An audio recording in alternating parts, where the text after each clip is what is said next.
The autumn rain lashed against the tall Gothic windows of Hastings House with a violence that seemed to mirror the storm raging within Alexander Blackwood's soul. The Duke of Hastings stood motionless in his private study, the medical report trembling in his hands as he read the devastating words for the fourth time. Complete and irreversible sterility. No possibility of natural conception. The ducal line will end with your grace. Dr. Morrison, London's most celebrated physician, had delivered the verdict with the clinical detachment of a man who had spent 30 years destroying hopes with scientific precision. The examination had been thorough, the tests comprehensive, the conclusion inescapable. 7 years of marriage to the late Duchess Victoria had produced no children, and now Alexander understood why with brutal clarity. The riding accident when he was 16, the one that had left him unconscious for 3 days and fighting for his life for weeks afterward, had taken more than just his temporary health. The fever that had followed, reaching temperatures that the physicians had thought would surely kill him, had indeed killed something vital within him.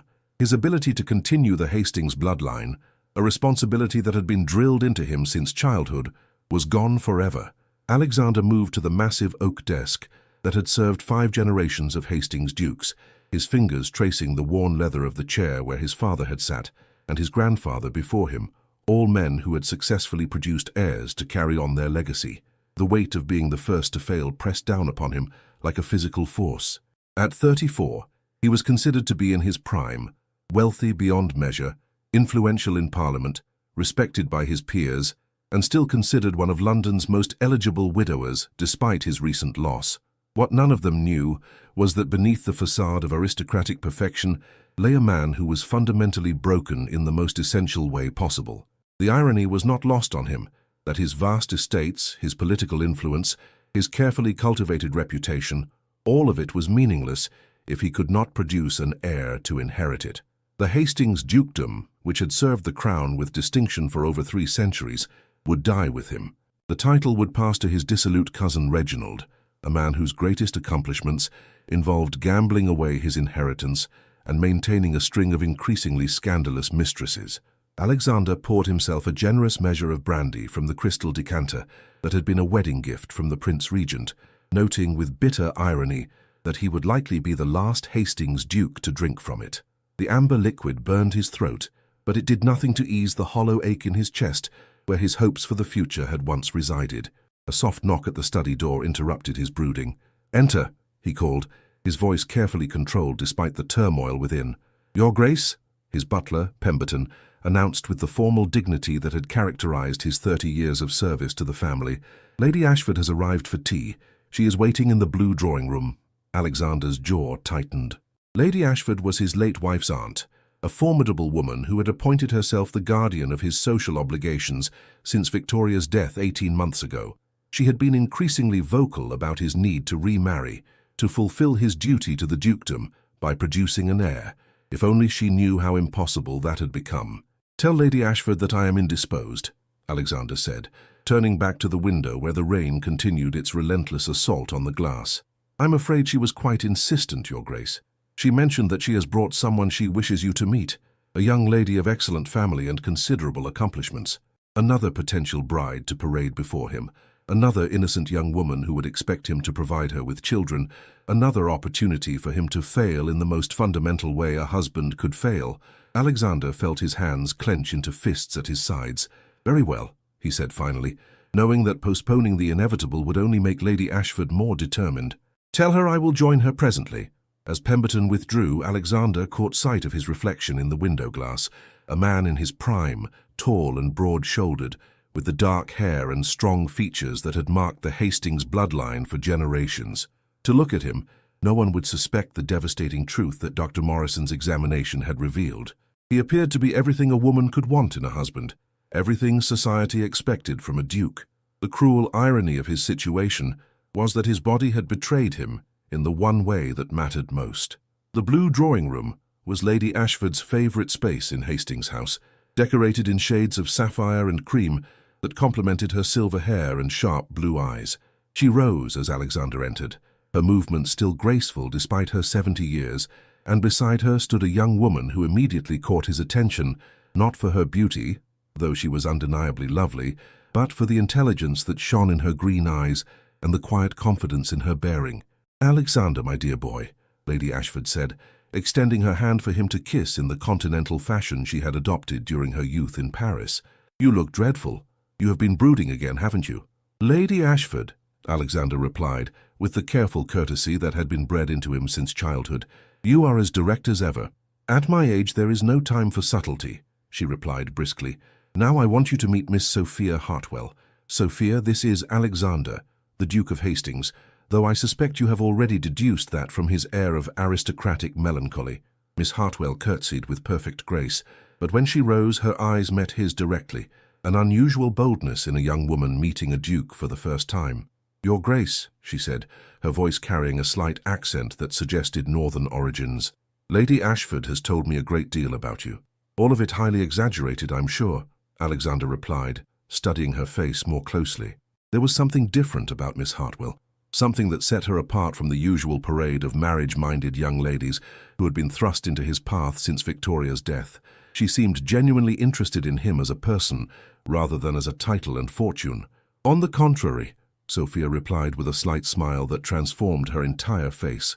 "She spoke of your work with the foundling hospitals, your efforts to improve conditions for the workers on your estates, your support for educational reform in Parliament. I found it all quite inspiring." Alexander felt a flutter of surprise. Most young ladies of his acquaintance were interested in his wealth, his position, his ability to provide them with a grand lifestyle. Few bothered to inquire about his political activities or charitable work. "Miss Hartwell is being modest," Lady Ashford interjected, settling back into her chair with obvious satisfaction.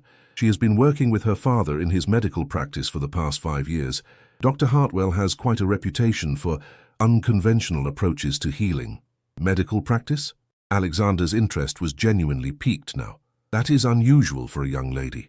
"My father believes that healing is too important to be limited by conventional thinking," Sophia replied, her eyes brightening with enthusiasm. "He has taught me that the human body is capable of remarkable recovery when given the proper support and encouragement." "And what sort of support might that be?" "Proper nutrition, exercise, the reduction of stress and anxiety, but most importantly, hope." Sophia's voice grew more passionate as she spoke. "I have seen patients recover from conditions that other physicians deemed hopeless, simply because someone refused to give up on them." Alexander felt something stir in his chest, not quite hope, but a curiosity about this unusual young woman who spoke of medical miracles with such conviction. "You believe that hope can overcome medical certainty."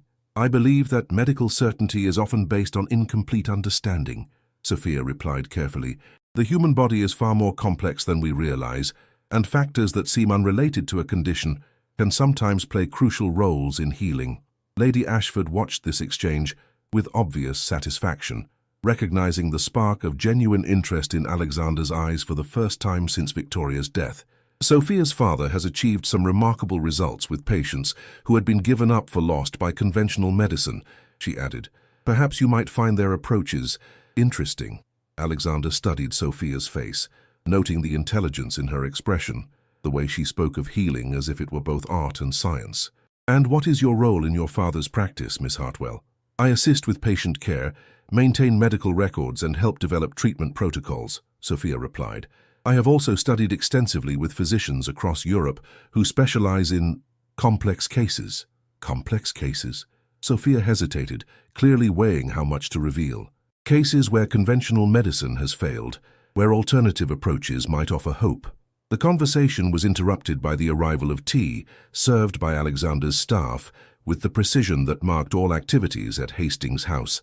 As they settled into the comfortable ritual of afternoon refreshment, Alexander found himself studying Sophia more closely. She moved with quiet grace, spoke with thoughtful consideration, and seemed genuinely interested in the topics they discussed, rather than merely trying to impress him. "Tell me about your work with the foundling hospitals," Sophia said, as she accepted her cup of tea. "Lady Ashford mentioned that you have been instrumental in improving their medical care." Alexander felt himself relaxing slightly as he discussed a subject close to his heart. "The children in those institutions often receive inadequate medical attention. I have been working to establish better facilities to ensure that they have access to proper physicians and medicines. And have you seen improvements in their health outcomes?" "Remarkable improvements," Alexander replied, warming to the topic. "When children receive proper care and attention, When they feel valued and supported, their capacity for recovery is extraordinary. Yes, exactly. Sophia's eyes lit up with shared understanding. Children are particularly responsive to what I call holistic healing, treatment that addresses not just physical symptoms, but emotional and psychological needs as well. Holistic healing, the understanding that mind, body, and spirit are interconnected, that healing one aspect often requires attention to all three. Sophia leaned forward slightly, her enthusiasm evident. I have seen children recover from serious illnesses simply because someone showed them genuine care and affection. Alexander found himself drawn into the conversation in a way he had not experienced in months. Sophia's passion for healing, her innovative approaches to medicine, her genuine concern for those who suffered, all of it spoke to something deep within him that had been dormant since receiving his devastating diagnosis. "Your father sounds like a remarkable physician," he said. "I would be interested to meet him sometime." "I'm sure he would be honored by your interest," Sophia replied. "He has often said that healing is most effective when it combines the best of traditional medicine with newer understandings of how the body works."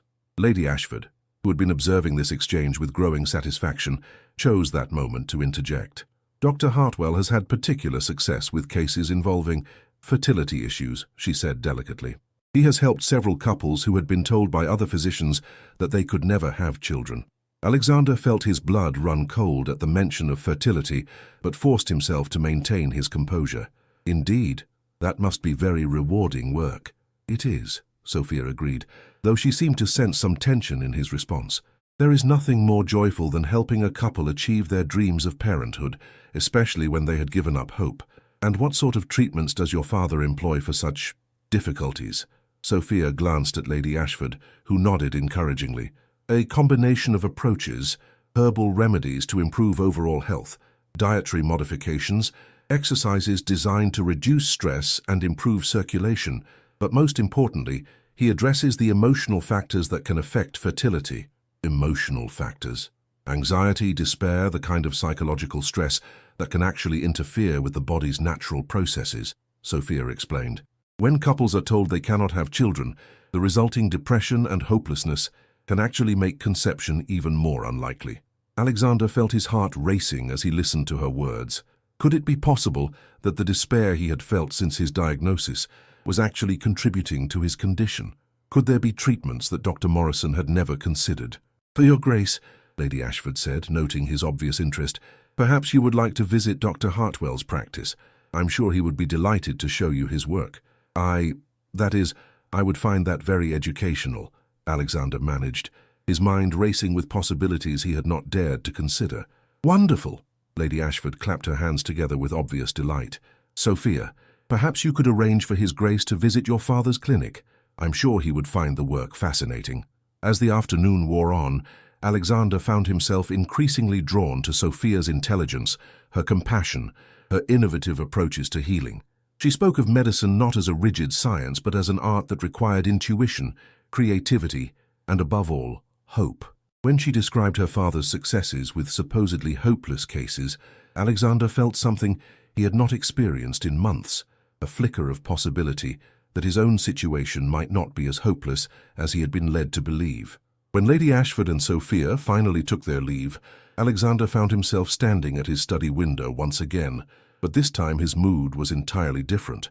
Instead of the crushing despair that had consumed him since Dr. Morrison's diagnosis, he felt something that might have been hope stirring in his chest. Miss Sophia Hartwell was unlike any woman he had ever met. She possessed not only beauty and intelligence, but a deep understanding of healing that went far beyond conventional medicine.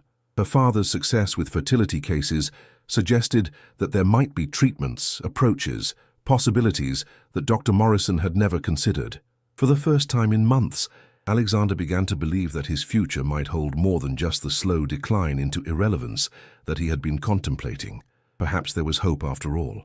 Perhaps the impossible was merely the improbable waiting for the right circumstances to become reality.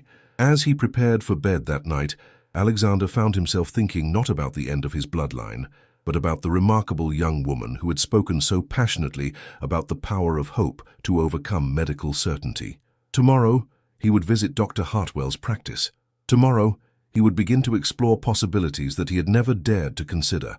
The Duke of Hastings had been told that he would never father children, but as he drifted off to sleep, he began to believe that some diagnoses were meant to be challenged, some impossibilities were meant to be overcome, and some miracles were simply waiting for the right person to believe in them. Dr. Hartwell's medical practice was located in a respectable but unfashionable part of London, housed in a converted Georgian townhouse that had been modified to accommodate both consultation rooms and a small laboratory where the physician conducted his research.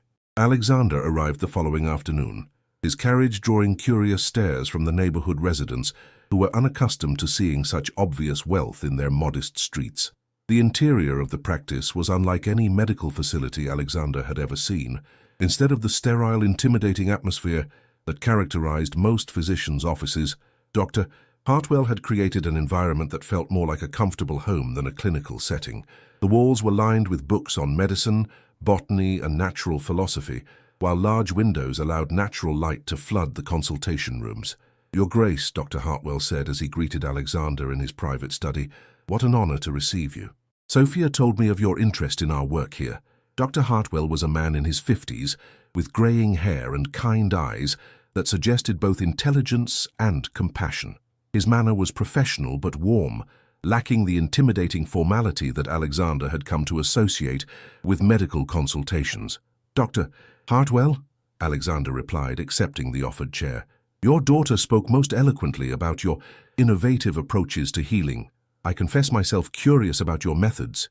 "Innovation born of necessity, I'm afraid," Dr. Hartwell replied with a slight smile. "When conventional medicine fails, one must look beyond conventional solutions." "And you have had success with such approaches?" "Considerable success, particularly in cases where other physicians have given up hope." Dr. Hartwell leaned back in his chair, his expression growing more serious. "Your Grace, might I ask what specific aspect of our work interests you? Sophia mentioned that you seemed particularly intrigued by our fertility treatments." Alexander felt heat rise in his cheeks, but forced himself to continue. "I have been told by London's most respected physicians that I am incapable of fathering children. The diagnosis appears to be definitive." Dr. Hartwell's expression grew more attentive. "I see, and you are seeking a second opinion?"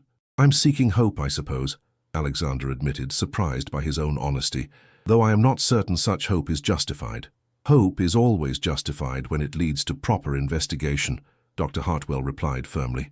"Your Grace, would you be willing to tell me about your medical history, the circumstances that led to this diagnosis?" Alexander found himself recounting the details of his riding accident, the fever that had followed, the years of unsuccessful attempts to conceive with his late wife, and finally Dr. Morrison's devastating examination and conclusion. Dr. Hartwell listened without interruption, occasionally making notes, his expression growing more thoughtful as the story progressed. "Dr. Morrison is indeed a respected physician," Dr. Hartwell said when Alexander had finished, "but his approach tends to be rather narrow in scope. He focuses primarily on physical symptoms, while ignoring the complex interplay of factors that can affect fertility." "What sort of factors?" "Psychological stress, for instance. The kind of anxiety and despair that often follows a traumatic injury can have profound effects on the body's reproductive functions. Dietary deficiencies, lack of proper exercise, even the quality of one's emotional relationships, all of these can impact fertility in ways that conventional medicine rarely considers." Alexander felt his pulse quicken. "Are you suggesting that my condition might be reversible?" "I am suggesting that your condition might not be as absolute as you have been led to believe," Dr. Hartwell replied carefully. "There are treatments, approaches, lifestyle modifications that have proven successful in cases similar to yours." "What sort of treatments?" Dr. Hartwell rose and moved to a cabinet filled with glass bottles and dried herbs. "A combination of herbal remedies designed to improve circulation and general health, dietary modifications to ensure optimal nutrition, specific exercises to reduce stress and improve vitality, but most importantly, the creation of an environment conducive to healing, an environment, emotional support, the reduction of anxiety and despair, the kind of partnership that encourages rather than pressures." Dr. Hartwell returned to his seat, his expression serious. "Your Grace, fertility is not simply a mechanical process. It involves the whole person, mind, body, and spirit working in harmony." Alexander studied the physician's face, seeing conviction there, seeing a confidence that was both professional and deeply personal. And you believe these approaches could help someone in my situation? I believe they are worth attempting, Dr. Hartwell said firmly, but they would require commitment, patience, and a partner willing to support the process. The word partner hung in the air between them, carrying implications that Alexander was not quite ready to address directly. You mean marriage? I mean the right kind of marriage, Dr. Hartwell corrected. A partnership built on mutual support, understanding, and genuine affection. The kind of relationship that creates optimal conditions for healing. Alexander was quiet for a moment, processing the implications of what the physician was suggesting. Dr. Hartwell, are you saying that the right wife might be therapeutic? I am saying that the right partnership, combined with proper medical treatment, could indeed prove therapeutic, Dr. Hartwell replied. But, Your Grace, I would never suggest that someone marry purely for medical reasons. Such a union would lack the emotional foundation necessary for true healing. And if such a partnership were to develop naturally, if two people found themselves genuinely drawn to each other while also sharing the goal of overcoming medical challenges, Dr. Hartwell smiled, then I would say that such a couple would have the best possible chance of success. At that moment, Sophia entered the study carrying a tea tray, her movement graceful and purposeful. Alexander felt his breath catch as he watched her, noting the way the afternoon light caught in her auburn hair, the gentle competence with which she arranged the refreshments, the intelligence that shone in her eyes when she looked at him. I hope I am not interrupting, she said, setting the tray on a small table between the chairs.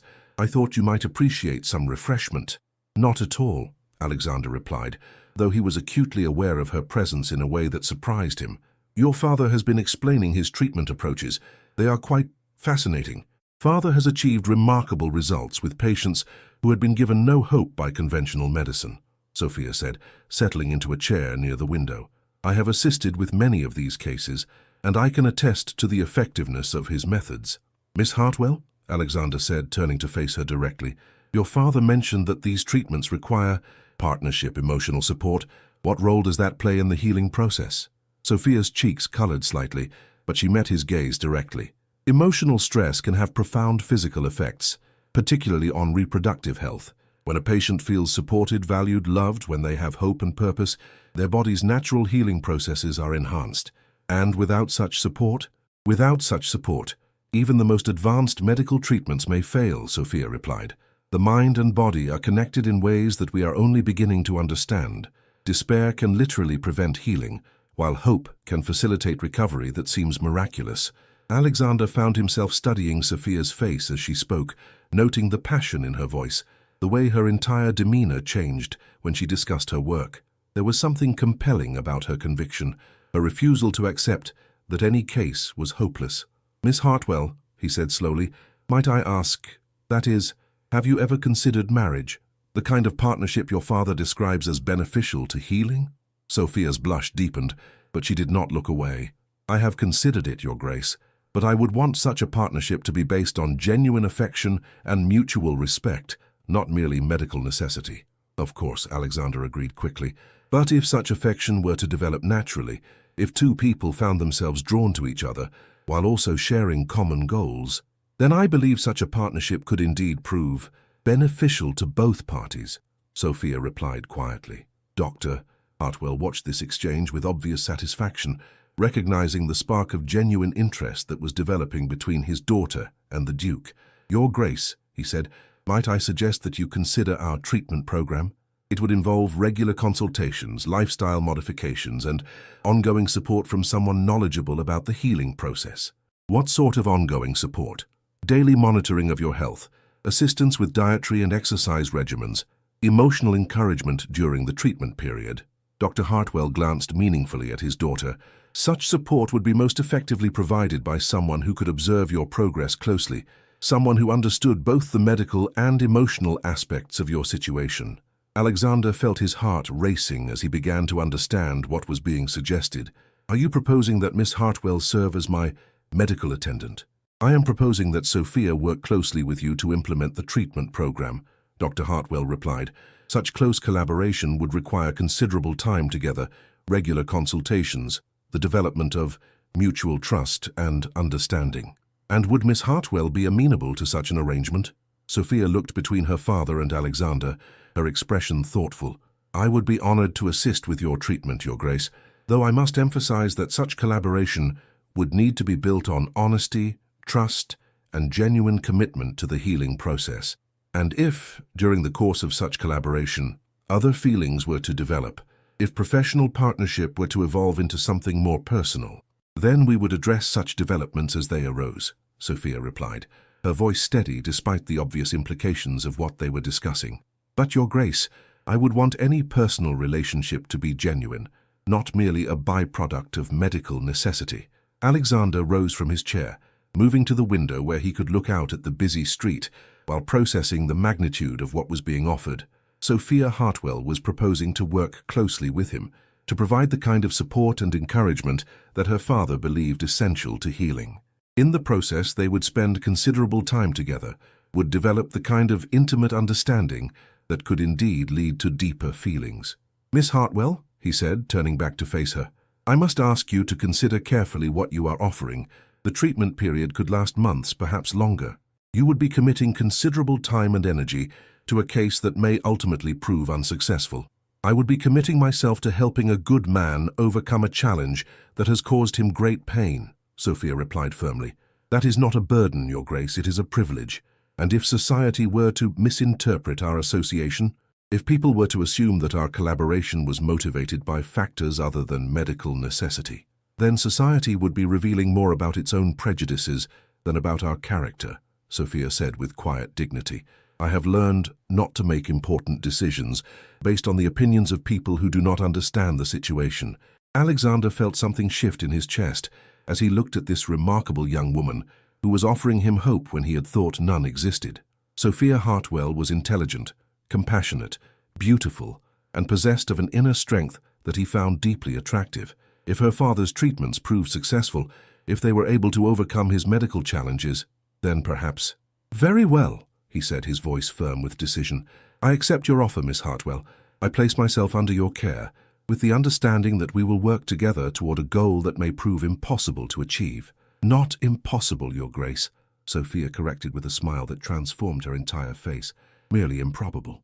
And I have considerable experience in making the improbable become reality. As Alexander prepared to leave Dr. Hartwell's practice, having arranged to begin treatments the following week, he felt a lightness in his chest that he had not experienced since receiving Dr. Morrison's devastating diagnosis. Sophia Hartwell had offered him more than just alternative medicine. She had offered him hope, partnership, and the possibility that his greatest failure might yet become his greatest triumph. The Duke of Hastings had been told that he would never father children.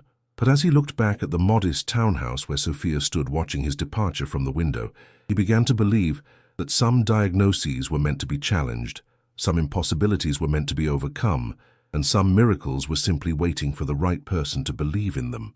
For the first time in months, Alexander allowed himself to imagine a future that included not just duty and obligation, but love, partnership, and perhaps even the children he had thought forever beyond his reach. The treatment would be challenging, the outcome uncertain, but with Sophia Hartwell beside him, he was ready to fight for the impossible.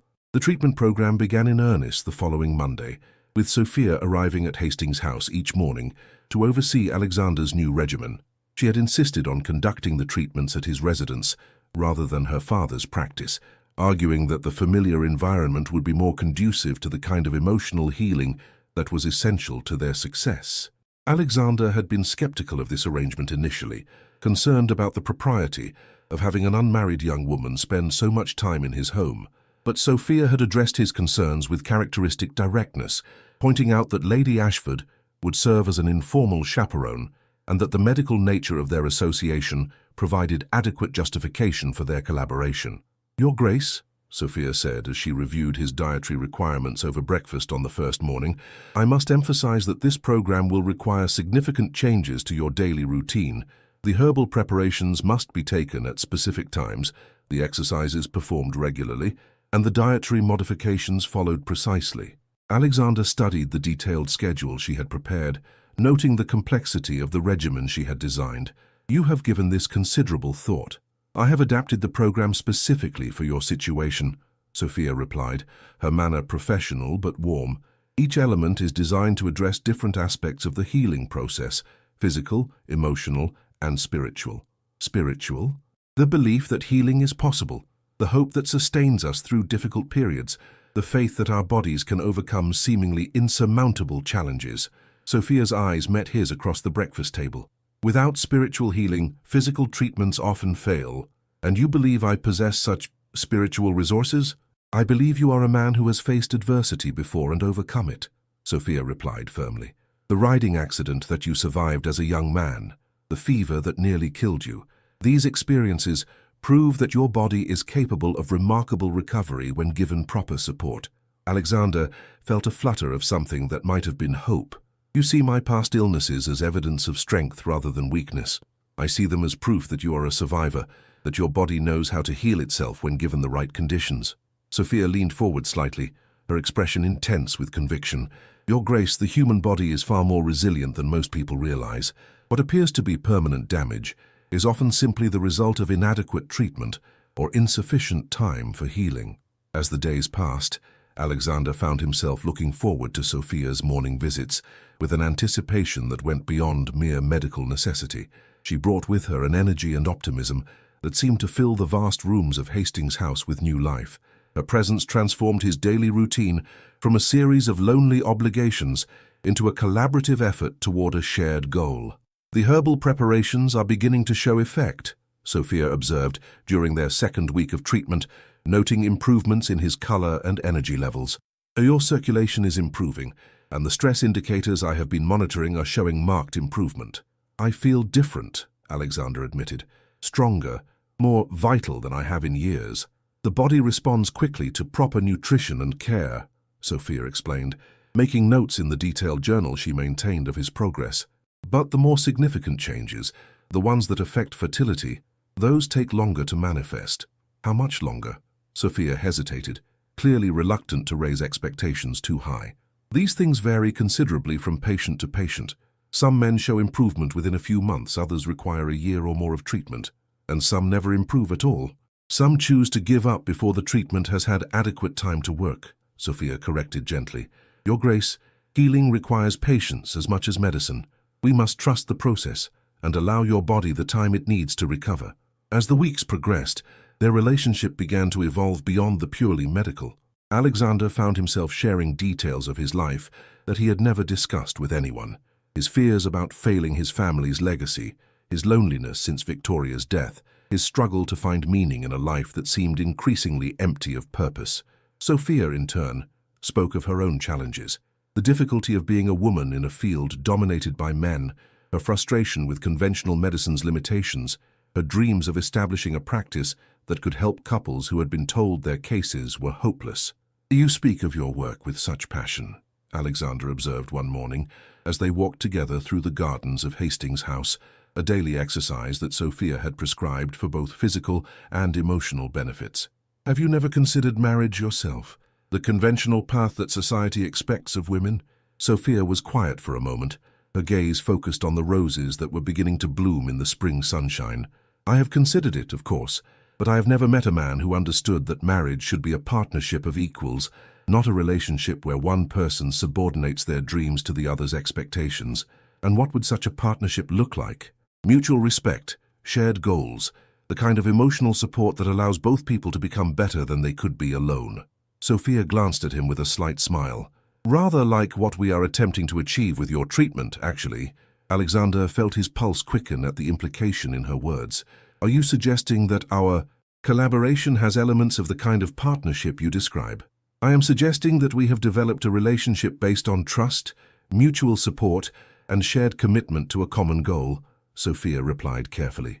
Whether such a relationship could evolve into something more personal would depend on various factors, such as genuine affection, compatible temperaments, the kind of emotional connection that transcends professional necessity. Sophia stopped walking and turned to face him directly. Your Grace, I must ask, do you see our association purely in medical terms, or have you begun to, that is, do you find yourself developing feelings that go beyond gratitude for my assistance? The directness of her question caught Alexander off guard, but he found himself wanting to answer honestly. Miss Hartwell, I would be lying if I said my feelings for you were purely professional. You have brought light into my life at a time when I had resigned myself to darkness. You have given me hope when I thought none existed. You have shown me what it means to have a true partner, someone who sees possibilities where others see only limitations. And I have found in you a man who values my mind, as well as my medical knowledge, who treats me as an equal rather than a subordinate, who has shown me what marriage could be if it were based on mutual respect rather than mere social obligation. Sophia's voice grew softer, more intimate. Alexander, what we have built together, this collaboration, this partnership, it has become precious to me in ways that have nothing to do with medicine. Sophia, Alexander said, her name a caress on his lips, I need you to know that whatever happens with the treatment, whatever the ultimate outcome of our medical efforts, I am grateful for what you have given me.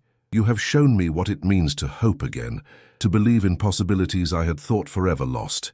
And you have shown me what it means to be valued for who I am, rather than what others expect me to be, Sophia replied, reaching out to touch his hand with gentle fingers.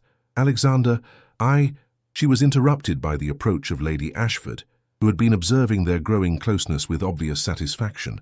My dears, she said with a smile that suggested she had witnessed more than just a medical consultation, you both look remarkably healthy this morning. Alexander felt heat rise in his cheeks as he realized how intimate their conversation had become, how close they had been standing, how obvious their growing feelings must be to an observer as perceptive as Lady Ashford. Lady Ashford, he said, stepping back to a more appropriate distance from Sophia, we were just discussing the treatment protocol. Indeed? How fascinating that medical discussions should produce such animated expressions, Lady Ashford observed with obvious amusement. Sophia, my dear, you have quite transformed His Grace's appearance. He looks positively rejuvenated. The treatments are showing encouraging results, Sophia replied, her professional manner returning despite the blush that colored her cheeks. His Grace's general health has improved markedly. I can see that, Lady Ashford said meaningfully. And what of the specific goals of the treatment? Are there signs of progress in that area as well? Sophia hesitated, clearly uncomfortable discussing such intimate medical details in a social setting. It is still too early to determine the full effectiveness of the program. These things take time. Of course they do, Lady Ashford agreed, though I must say the emotional improvements are quite evident. Alexander, you seem more alive than you have since Victoria's death. Alexander felt the truth of her words resonate in his chest. He did feel more alive, more hopeful, more engaged with life than he had in months. But was it the medical treatment that had produced this change, or was it Sophia herself, her presence, her encouragement, her growing place in his heart? Miss Hartwell has been most encouraging, he said carefully. Indeed she has. And I suspect the encouragement has been mutual, Lady Ashford observed with a knowing look. My dears, I hope you realize that what you have built together, this partnership, this collaboration, it is quite remarkable to witness. Lady Ashford, Sophia said, her voice carrying a note of warning. We must be careful not to. That is, our association is primarily medical in nature. Is it indeed?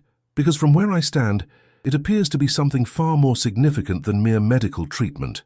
Lady Ashford's expression grew more serious. Sophia, my dear, you have given Alexander something that no physician has been able to provide.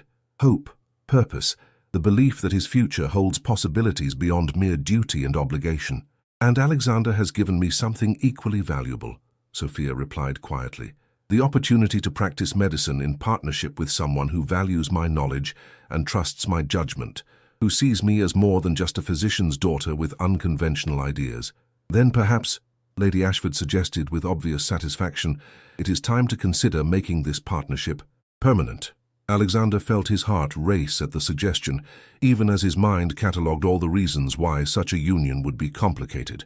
Lady Ashford, while I have the greatest respect and affection for Miss Hartwell, we must consider the practical aspects of such a decision.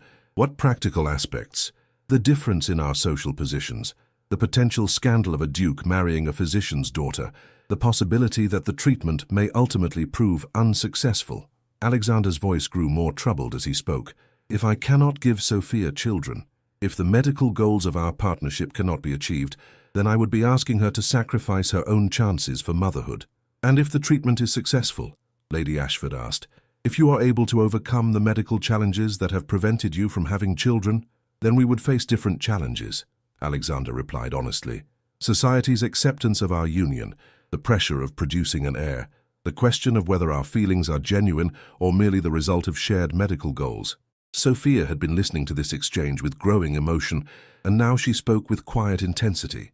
"Alexander, I need you to understand something. My feelings for you have nothing to do with the success or failure of your treatment. I have fallen in love with the man you are, your intelligence, your kindness, your determination to hope despite overwhelming odds. Whether or not we achieve our medical goals, whether or not you are able to father children, I would be honored to be your wife. And I have fallen in love with a woman who sees possibilities where others see only limitations, who refuses to accept that any situation is hopeless, who has shown me what it means to have a true partner in life." Alexander moved closer to Sophia, taking her hands in his. "But Sophia, I must ask, are you certain that you would be content with a marriage that might never produce children? Are you prepared to sacrifice your own dreams of motherhood for a union that may prove incomplete?" "I am prepared to build a life with the man I love, whatever form that life might take," Sophia replied firmly. "And Alexander, I have not given up hope that our treatment will be successful. I believe in the power of love to heal, in the body's capacity for recovery, in the possibility that what seems impossible is merely improbable." Lady Ashford watched this exchange with tears in her eyes, recognizing the depth of feeling between these two remarkable people who had found each other in the most unlikely circumstances. "My dears," she said softly, "I have never witnessed a more beautiful declaration of love. You have found in each other exactly what you both needed: partnership, understanding, and the kind of affection that transcends any obstacles society might place in your path." "Then you would support such a union?" Alexander asked, knowing that Lady Ashford's approval would be crucial to society's acceptance of their marriage. "I would celebrate it," Lady Ashford replied without hesitation. "Sophia, my dear, you have accomplished something that I thought impossible. You have restored Alexander's faith in the future, his belief in the possibility of happiness. That alone makes you worthy of any title, any position in society." As they stood together in the garden where so many of their conversations had taken place, where their professional partnership had gradually evolved into something deeper and more precious, Alexander felt a peace settle over him that had nothing to do with medical treatments and everything to do with the remarkable woman who had chosen to stand beside him. "Sophia," he said, his voice rough with emotion, "will you marry me? Not because of medical necessity or social expectation, but because I love you and cannot imagine my life without you." "Yes," Sophia whispered, tears streaming down her face. "Yes, Alexander, I will marry you. I will be your wife, your partner, your companion in whatever adventures the future may bring." When Alexander kissed her, there in the garden where their love had slowly bloomed, it was with all the passion and tenderness that had been building between them for months. And when Sophia responded with equal fervor, it was not as a physician treating a patient, but as a woman who had found her perfect match in the most unexpected circumstances. Their engagement would cause considerable comment in London society, but as they held each other in the spring sunshine, neither of them cared about anything beyond the love they had discovered and the future they would build together. The treatment had brought them together, but it was love that would sustain them through whatever challenges lay ahead. The Duke of Hastings had found more than just hope for an heir. He had found a woman who would stand beside him, regardless of what the future might hold, who loved him not for his title or his fortune, but for the man he was beneath all the external trappings of nobility. And perhaps, just perhaps, their love would prove strong enough to accomplish the impossible.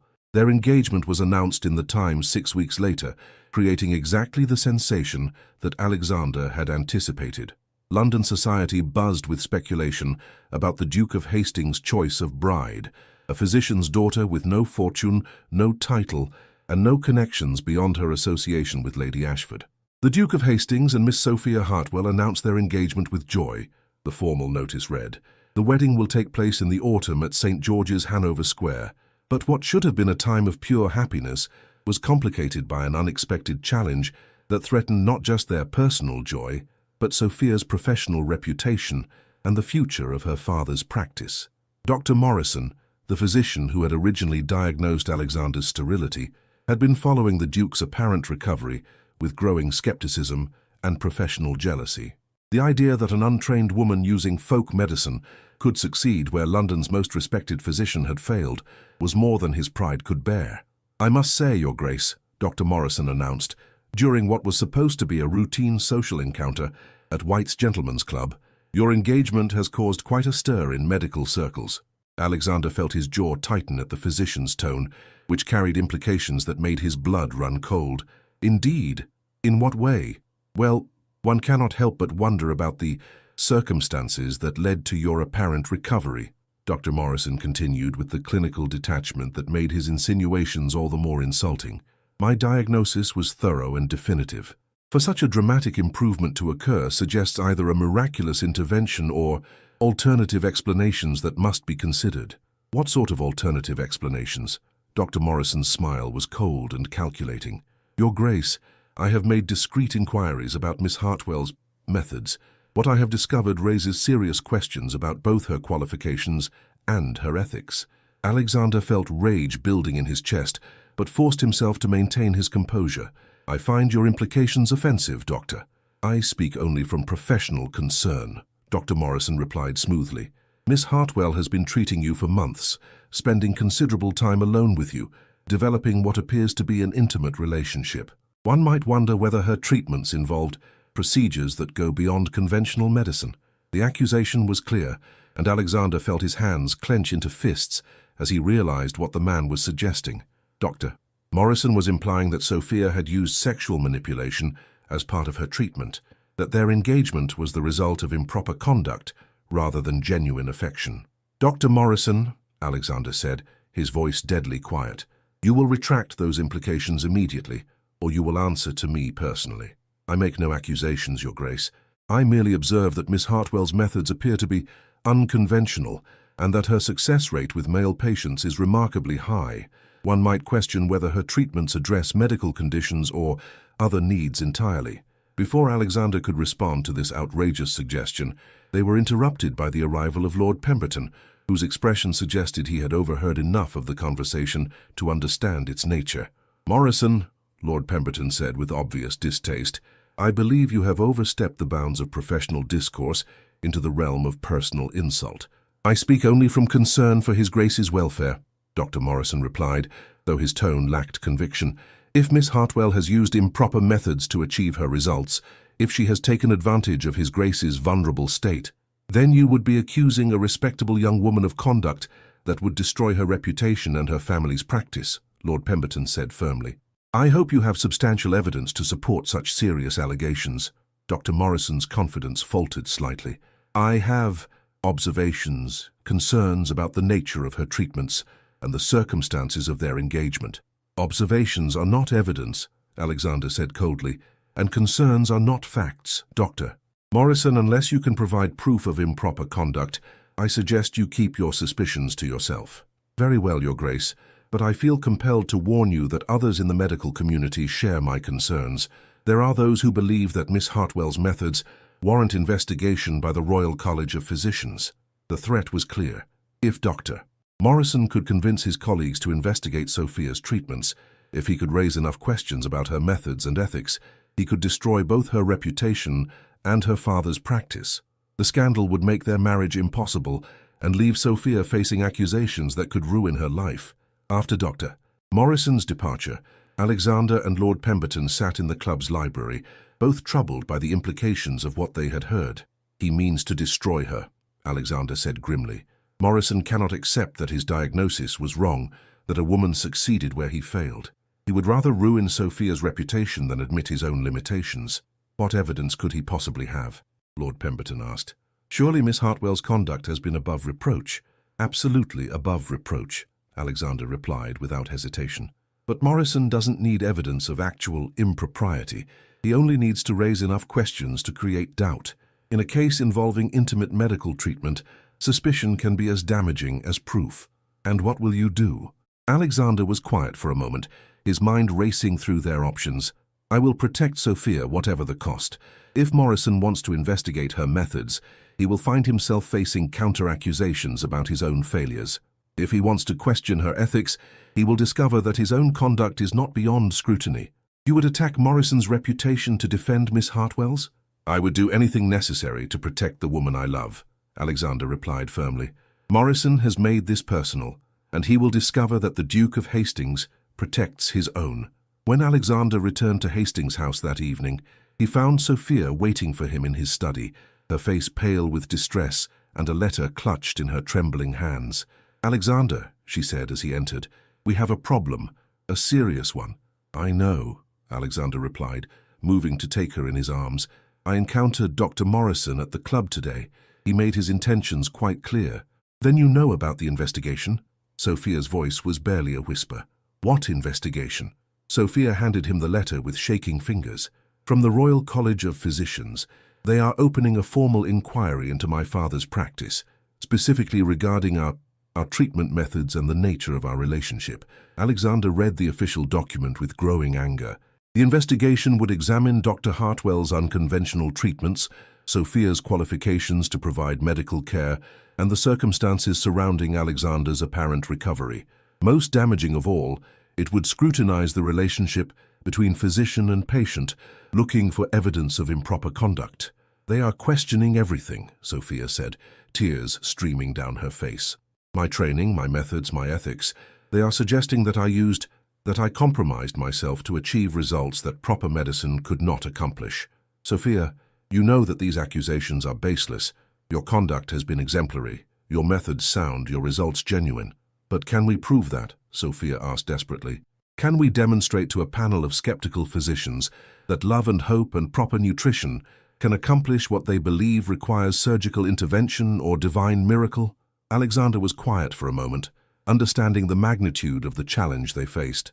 The medical establishment was not just questioning Sophia's methods, they were challenging the very foundation of her approach to healing, the belief that emotional and spiritual factors could affect physical health. "Sophia," he said finally, "there is something I need to tell you, something that might change how you feel about our engagement, about the risks you are taking by associating with me." "What do you mean?"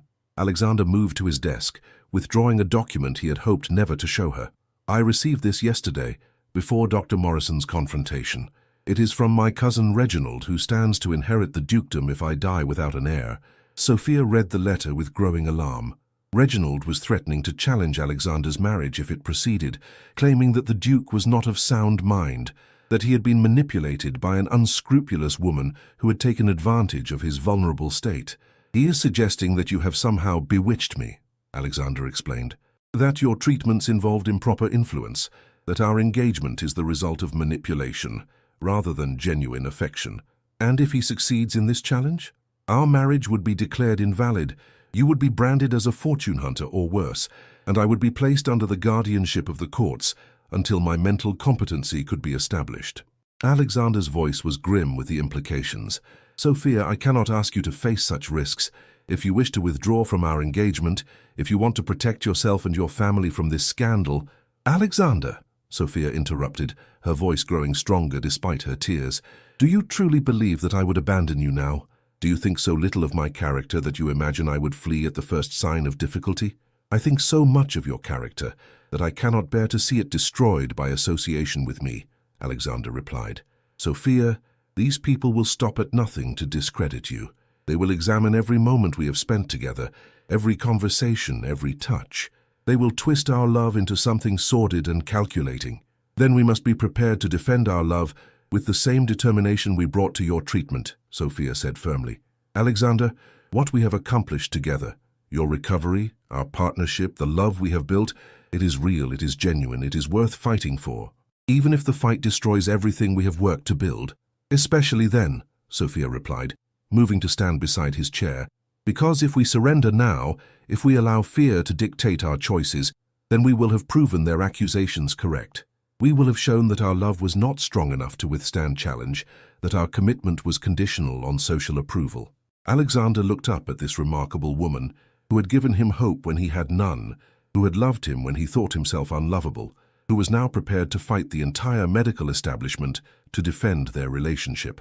"Sophia," he said, rising to take her in his arms, "are you certain? Are you prepared for what this battle will cost us?" "I am prepared to stand beside the man I love, whatever the consequences," Sophia replied without hesitation. "Alexander, we have already achieved one miracle together. Perhaps it is time to work on another." The investigation began 3 weeks later, conducted in the austere chambers of the Royal College of Physicians, with all the formality of a criminal trial. Dr. Morrison had assembled an impressive array of colleagues to question Sophia's methods, her qualifications, and most damagingly, her relationship with her most prominent patient. Miss Hartwell, the lead investigator, doctor, Whitmore began with the cold precision of a man accustomed to destroying reputations. "You claim to have achieved a medical recovery that London's most respected physicians deemed impossible. How do you explain this miraculous result?" Sophia sat in the witness chair with quiet dignity, her father beside her as moral support. Alexander in the gallery, watching with barely controlled tension. "I explain it through proper treatment, comprehensive care, and the understanding that healing involves more than just physical intervention." "And what sort of comprehensive care did you provide to His Grace?" The question carried obvious implications, and Sophia felt heat rise in her cheeks, even as she maintained her composure. Herbal remedies to improve circulation and general health, dietary modifications to ensure optimal nutrition, exercise regimens to reduce stress and improve vitality, and emotional support to address the psychological factors that can affect fertility. "Emotional support," Dr. Whitmore repeated with obvious skepticism. "And how exactly did you provide such support to a man you barely knew?" "Through regular consultations, careful monitoring of his progress, and the development of the trust necessary for effective treatment," Sophia replied firmly. "His Grace needed to believe that recovery was possible, that his situation was not hopeless." "Hope, Dr. Whitmore, is a powerful medicine." "Hope," Dr. Morrison interjected from his position among the investigators. "Or manipulation." "Miss Hartwell, is it not true that you spent considerable time alone with His Grace, that you developed an intimate relationship that went far beyond conventional medical treatment?" "I developed a professional relationship based on mutual respect and shared commitment to his recovery," Sophia replied, though she could feel the trap closing around her.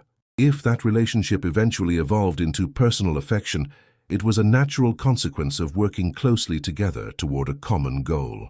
"A natural consequence," Dr. Whitmore mused, "or a calculated strategy." "Miss Hartwell, you are an unmarried woman with no formal medical training, no official qualifications, no established practice. His Grace is one of England's wealthiest and most influential peers. One might wonder whether your treatment was designed to achieve medical results or other objectives." The accusation hung in the air like a sword waiting to fall. Sophia felt the weight of dozens of eyes upon her, assessing her character, her motives, her worthiness to be associated with a duke. But when she looked up at Alexander in the gallery, seeing the love and support in his expression, she found the strength to continue. "Dr. Whitmore," she said quietly, "I understand that my methods may seem unconventional to physicians trained in traditional approaches. I understand that my success where others failed may be difficult to accept. But I will not allow you to transform a genuine medical achievement into something sordid and calculating." "Then explain to us how you accomplished what Dr. Morrison deemed impossible." Sophia rose from her chair, moving to a table where she had arranged the detailed records of Alexander's treatment. "Because Dr. Morrison treated symptoms rather than causes, examined the body while ignoring the mind and spirit, prescribed resignation rather than hope." She opened the first volume of her meticulous notes, revealing months of careful observation and treatment. His Grace's fertility was affected not just by physical factors, but by psychological stress, nutritional deficiencies, lack of proper exercise, and most critically, the despair that followed his original diagnosis. "You are suggesting that emotional factors can affect male fertility?" "I am stating that emotional factors profoundly affect all aspects of human health," Sophia replied firmly. "When a man is told he is fundamentally broken, when he loses hope for the future, when he resigns himself to failure, his body responds to that psychological state. Healing requires addressing all aspects of the person, not just isolated physical symptoms." Dr. Morrison stood, his face flushed with anger and professional embarrassment. "Miss Hartwell, you are asking us to believe that hope and herbal remedies accomplished what proper medical science could not. Such claims require extraordinary evidence." "The evidence," came a new voice from the gallery, "is sitting right here." All heads turned as Alexander rose from his seat, his presence immediately commanding the attention of everyone in the chamber. "Gentlemen, you are investigating the woman who gave me back my life, who restored my faith in the future, who accomplished what your conventional medicine declared impossible." "Your Grace," Dr. Whitmore said nervously, "while we appreciate your gratitude to Miss Hartwell, this investigation must be based on medical evidence rather than personal sentiment." "Then let me provide you with medical evidence," Alexander replied, moving to stand beside Sophia. 6 months ago, I was a man resigned to ending his family line, convinced by your colleague Dr. Morrison that I would never father children. Today, I stand before you as living proof that his diagnosis was incomplete. Your Grace, we are not questioning your recovery, merely the methods by which it was achieved. The methods, Alexander said coldly, involved treating me as a whole person rather than a collection of symptoms. Miss Hartwell succeeded because she refused to accept that any case was hopeless, because she understood that healing requires more than just medical intervention. And the nature of your relationship with Miss Hartwell? Surely you can see how such intimate collaboration might raise questions about professional boundaries. Alexander's expression grew dangerous. Dr. Whitmore, are you suggesting that my fiancée is anything other than a woman of impeccable character and extraordinary skill? We are suggesting that the circumstances of your engagement, following so closely upon your medical treatment, raise questions that must be addressed. Then let me address them, Alexander said firmly. I fell in love with Sophia Hartwell because she is intelligent, compassionate, and possessed of a healing gift that your conventional medicine lacks. I am marrying her not out of gratitude for medical treatment, but because she is the finest woman I have ever known. Before the investigators could respond, the chamber doors opened to admit an unexpected visitor. Lady Ashford entered with the regal bearing of a woman accustomed to commanding respect, followed by a small group of individuals whose presence immediately changed the atmosphere in the room. Gentlemen, Lady Ashford announced, I believe you are conducting this investigation without all the relevant evidence. Lady Ashford, Dr. Whitmore said nervously, this is a closed medical inquiry, which concerns the reputation of a young woman under my protection. Lady Ashford interrupted smoothly. I have brought witnesses who can speak to Miss Hartwell's character and methods. The witnesses she had assembled were impressive. 3 couples who had been treated successfully by Dr. Hartwell and Sophia after being told by other physicians that they could never have children. A respected midwife who could attest to Sophia's medical knowledge, and most surprisingly, Dr. Elizabeth Garrett Anderson, one of the few women licensed to practice medicine in England. Dr. Anderson, Lady Ashford said, perhaps you could explain to these gentlemen why Miss Hartwell's methods represent advancement rather than quackery. Dr. Anderson stepped forward with the confidence of a woman who had fought her own battles against medical prejudice. Gentlemen, I have reviewed Miss Hartwell's treatment protocols and patient records. Her approach represents exactly the kind of comprehensive care that modern medicine should embrace. Treatment that addresses psychological and emotional factors alongside physical symptoms. But her lack of formal training, Dr. Morrison began, is irrelevant compared to her results, Dr. Anderson interrupted. Miss Hartwell has achieved success rates that exceed those of conventionally trained physicians. Her methods are sound, her ethics impeccable, and her results speak for themselves. One by one, the couples Lady Ashford had brought testified to Sophia's skill and character. They spoke of her compassion, her dedication, her refusal to give up hope even in the most challenging cases. Most importantly, they provided living proof that her methods worked. Healthy children who existed, because Sophia had refused to accept that their conception was impossible. As the testimony continued, the investigators' confidence began to waver. What had seemed like a clear case of professional misconduct was revealing itself to be something far more complex, a challenge to conventional medical thinking that they were not prepared to address.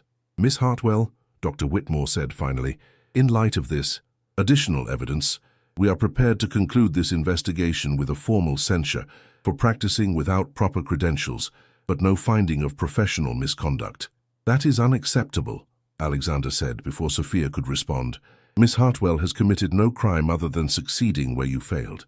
If anyone should be censured, it is the physicians who condemned patients to hopelessness rather than exploring alternative treatments.